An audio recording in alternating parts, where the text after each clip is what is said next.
Hi friends, நான் உங்கள் Siddharth. So எல்லோரும் நல்லா இருக்கீங்களா? இன்றைக்கி நான் எதை பற்றி பேசலாம்னு நினச்சேன்னா ஸ்பாட்லைட் எஃபெக்ட் அப்படிங்கிறது தான். முதல்ல ஸ்பாட்லைட் எஃபெக்ட்னா என்னென்னு ஒரு சின்ன கதையிலேருந்து ஆரம்பிச்சிருவோம். என்னடா இப்போ தான் குட்டி ஸ்டோரி நினச்சிக்காதீங்க, எனக்கு அதுதான் சொல்ல தெரியும். ஸோ இது எங்கே ஆரம்பிக்குன்னு பார்த்தீங்கன்னா ஒரு போயிடலாம், அங்கேயே போயிடலாம். ஸோ ஒரு காட்டுக்குள்ளே ஒரு நரி வந்து நடந்து போயிட்டுருக்கான். பார்த்தா என்றைக்கும் இல்லாமல் எப்போவும் நரி வந்து அது மற்ற விலங்குகளாக அடித்து துரத்தும், இல்லைனா பயந்து ஓடும். அன்றைக்கின்னு பார்த்து ஒரு பயந்தோட மரியாதையோடு நடத்திட்டு இருந்துச்சான். என்னடா இது, நமக்கு இந்த மரியாதைலாம் கிடைக்காது, எல்லாம் நின்று பார்க்குறாங்களே அப்படின்னு சொல்லிட்டு அது ஒரு ஆணவத்தில் ஜாலியாக போயிட்டு இருந்துச்சான். அப்புறம் கொஞ்சம் தூரம் போய் ஒரு ஆறில் தண்ணி குடிக்கும்போது தான் தெரியுதான் பின்னால் வந்து புலி நின்றுட்டு இருந்தது. ஸோ அந்த புலிக்கு கொடுத்த மரியாதை தான் அதுக்குன்னு நினச்சிச்சான்.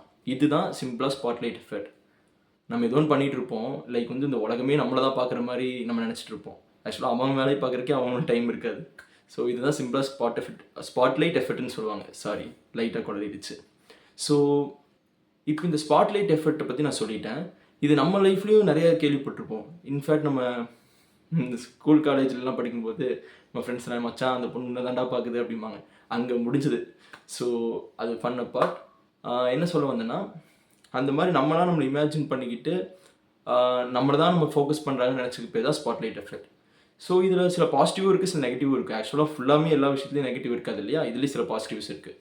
ஃபஸ்ட்டு ஸ்பாட்லைட் எஃபெக்ட் நம்ம மேலே இருக்குன்னு தெரிஞ்சால் நம்மளை இம்ப்ரூவ் பண்ணிக்கவும் க்ரூம் பண்ணிக்கவும் ஆரம்பிச்சுப்போம். ஒன்றும் இல்லை, இப்போ வீடியோ பார்த்துட்ருக்கீங்க.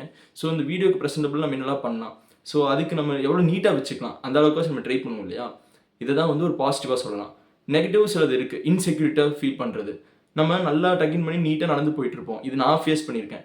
பட் ஒரு குரூப்பாக ஒரு க்ரௌடாக இருக்கும்போது என்னடா அப்படிங்கிற மாதிரி நம்ம டக்கின் பெல்ட்டெல்லாம் அடிக்கடி செக் பண்ணிகிட்டே இருப்போம். ஸோ அது அங்கேயே தான் இருக்கும். லைக் நம்ம ப்ராப்பராக தான் ப்ரிப்பேர் ஆகிருப்போம். பட் ஸ்டில் நமக்கு அந்த ஒரு இன்செக்யூரிட்டிஸ் வரும்.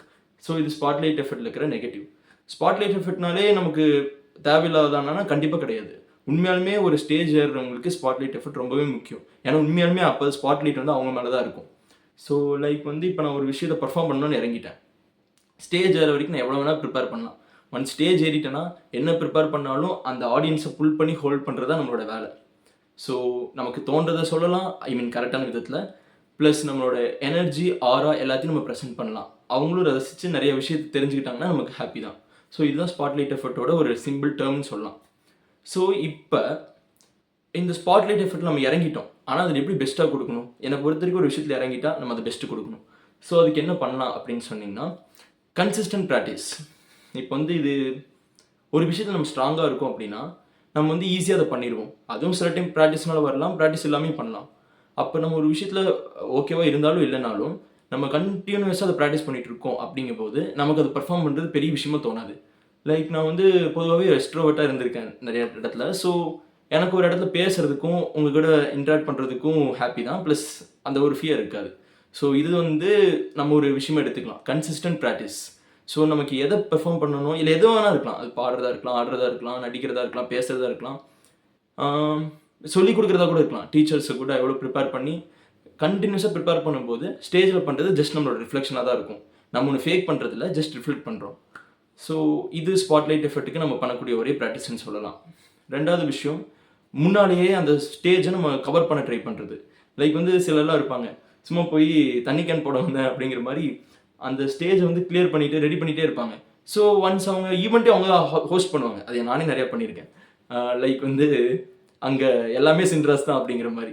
ஸோ அது பண்ணிவிட்டு நம்ம இறங்கி பேசும்போது நமக்கு அந்த ஃபியர் இருக்காது. இதுவும் ஒரு வகையில் ஸ்பாட்லைட் எஃபெக்ட்லேருந்து வெளியே வரதுக்கான ஒரு ஐடியான்னு சொல்லலாம். ஸோ இதுதான் ஸ்பாட்லைட் எஃபெக்ட். அண்ட் இதுலேருந்து எப்படி சரியாகி வரலாம்னு நான் சொல்லிட்டேன். ஸோ எல்லோரும் ஹாப்பியாக பீஸ்ஃபுல்லாக இருக்கணும்னு விஷ் பண்ணுறேன். Bye guys, see you on the next video.